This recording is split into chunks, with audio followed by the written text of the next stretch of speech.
Alors bonjour tout le monde. Plusieurs d'entre vous avaient déjà commencé à sécher votre maïs. Donc petit conseil, là, si vous voulez maximiser le poids de votre grain cette année, chose fort simple, là, c'est d'ajuster la température dans votre séchoir. Donc si on chauffe trop fort, vous allez avoir une perte de poids spécifique. Donc en séchant trop fort, là, l'eau ressort trop vite du grain, puis elle va amener avec elle des éléments, le sucre qui est présent dans le grain, dans le fond l'amidon. Puis ben, ce poids-là qui va sortir du grain, là, ben, vous ne le vendrez pas, tout simplement pas.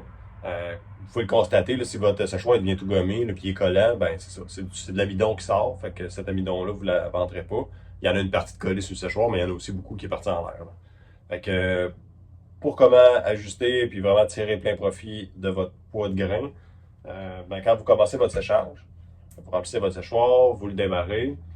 Si vous êtes habitué de partir votre séchoir à 200, vous le faites comme ça. Fait que vous allez chauffer à 200 jusqu'à temps que vous ayez fait un cycle de séchage. Dans le fond, le temps que le grain passe dans votre séchoir, si c'est par exemple 1 heure, ben, vous attendez environ 1 heure et quart.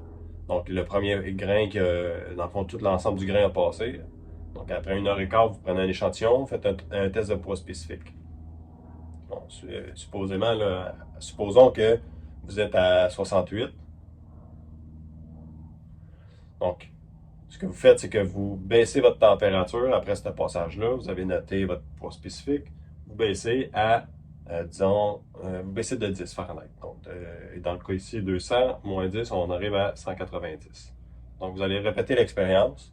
Donc, vous allez sécher vous allez laisser passer 1 heure et quart. Le temps que l'ensemble du grain qui va passer à travers votre séchoir va avoir été chauffé à 190. Donc, ensuite, vous faites un autre test de poids spécifique. Donc là, vous faites un test de poids spécifique.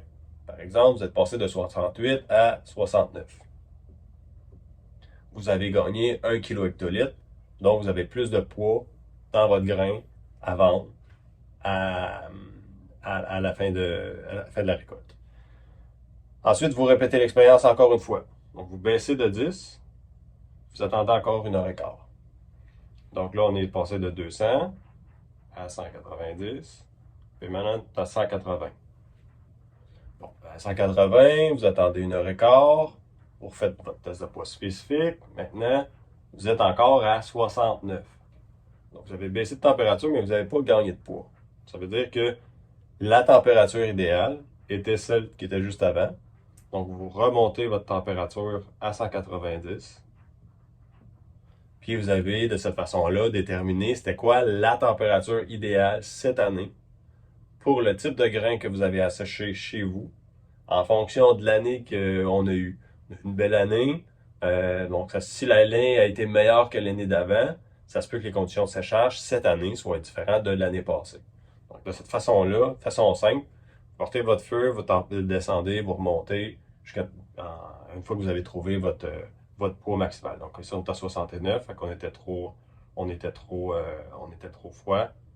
On a remonté de 10. Maintenant, on va avoir un poids de kilo-hectolitre de 69 avec une température de chauffe idéale de 190. Donc, chose fort simple à faire. Puis, croyez-moi, là, d'aller chercher ce poids spécifique-là compense largement le coût, le surcoût en propane. Donc, si vous voulez faire plus d'argent, c'est comme ça qu'on le fait. Si vous voulez en discuter, vous avez des questions, ça va me faire plaisir d'y répondre. Simplement m'écrire sur Facebook ou par courriel. Après ça, on pourra s'appeler si vous avez une autre question, ça va me faire plaisir. Donc, Mathieu, à commercial, agrilog.ca ou directement sur Facebook, puis après ça, on pourra s'appeler.